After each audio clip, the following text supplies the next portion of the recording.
Oke, assalamualaikum warahmatullahi wabarakatuh. Perkenalkan, saya Pratama Hadi Wijaya. Di sini saya akan menjelaskan materi tentang evaluasi penetasan.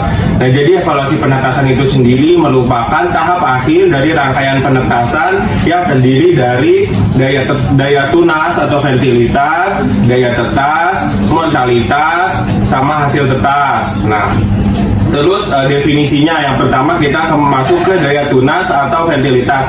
Nah, daya tunas itu sendiri merupakan telur yang mengalami perkembangan tanpa mempertimbangkan telur itu menetas atau tidak. Nah, untuk daya tunas atau fertilitas ini memiliki 7 faktor yang mempengaruhi. Nah, faktor yang pertama adalah umur induk. Nah, semakin tua umur induk, maka fertilitasnya itu akan semakin baik karena organ reproduksinya juga sudah lebih matang. Nah, selanjutnya itu ada genetik. Nah, genetik dari unggas itu berbeda-beda antara unggas pedaging dan juga unggas petelur.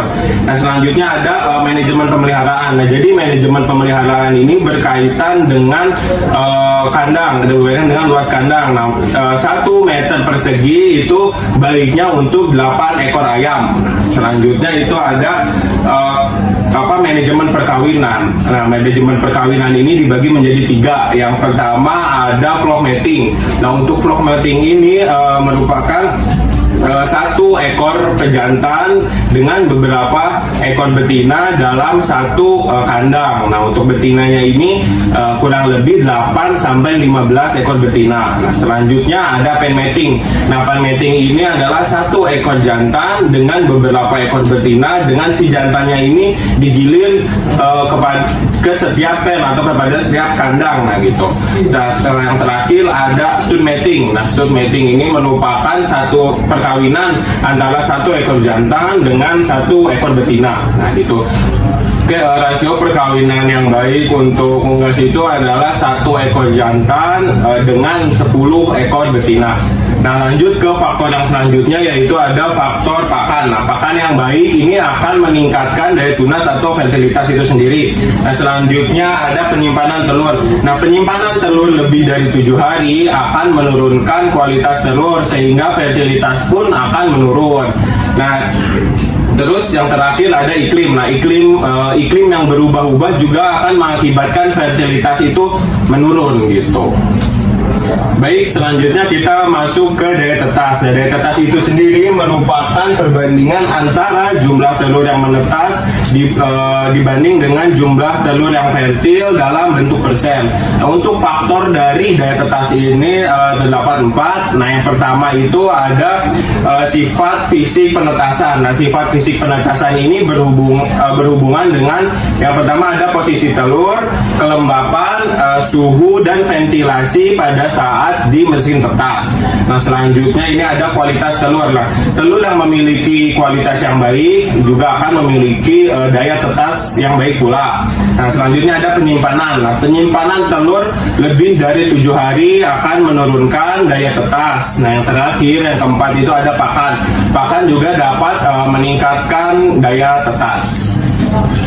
Oke, lanjut ke hasil tetas. Pengertian dari hasil tetas itu sendiri adalah perbandingan antara jumlah telur yang menetas dibanding dengan jumlah telur yang ditetaskan dalam bentuk persen. Nah, lanjut yang terakhir ada mortalitas. Nah, mortalitas ini tingkat kematian atau perbandingan antara jumlah telur yang tidak menetas dibagi dengan jumlah telur yang fertil dalam bentuk persen. Oke, selanjutnya kita masuk ke rumus. Nah, rumus yang pertama ini ada daya tunas atau fertilitas. Nah, rumusnya adalah jumlah telur yang fertil dibagi jumlah telur yang ditetaskan dikali 100%. Selanjutnya ada daya tetas. Nah, daya tetas ini adalah rumusnya adalah jumlah telur yang menetas dibagi jumlah telur yang fertil dikali 100%. Selanjutnya ada hasil tetas. Nah, hasil tetas ini adalah jumlah telur yang menetas dibagi jumlah telur yang ditetaskan dikali 100%. Yang terakhir ada mortalitas atau jumlah telur yang tidak menetas dibagi dengan jumlah telur yang fertil dikalikan 100%. Oke, selanjutnya itu masuk ke metode sexing. Nah, metode sexing sendiri ini merupakan metode untuk menentukan jenis kelamin pada DOC, DOQ, atau DOD. Nah, untuk metode sexing sendiri dibagi menjadi dua. Yang pertama ada auto sexing. Nah, untuk auto sexing ini dilihat dari warna dan suara puyuh. Kalau di sini kita menggunakan puyuh, jadi dilihat dari warna bulu dan suara puyuh. Nah, kalau warna bulunya sedikit gelap dan suaranya nyaring, itu berarti menunjukkan puyuh jantan. Sebaliknya, kalau warnanya lebih terang dan suaranya lebih lembut, itu menunjukkan puyuh betina. Nah, selanjutnya ada fan sexing. Nah, fan sexing ini merupakan metode yang dilihat dari kloaka menggunakan cheek tester. Nah, jadi dilihat pada kloakanya itu ketika menunjukkan adanya tonjolan, ini menunjukkan DOC ini atau DOQ ini jantan. Nah, ketika tidak ada tonjolan berarti DOC atau DOQ ini betina gitu. Baik, masuk ke yang terakhir, itu ada ciri DOC, DOQ atau DOD yang baik. Nah, yang pertama ini adalah matanya bersinar. Yang kedua adanya lincah dan aktif bergerak.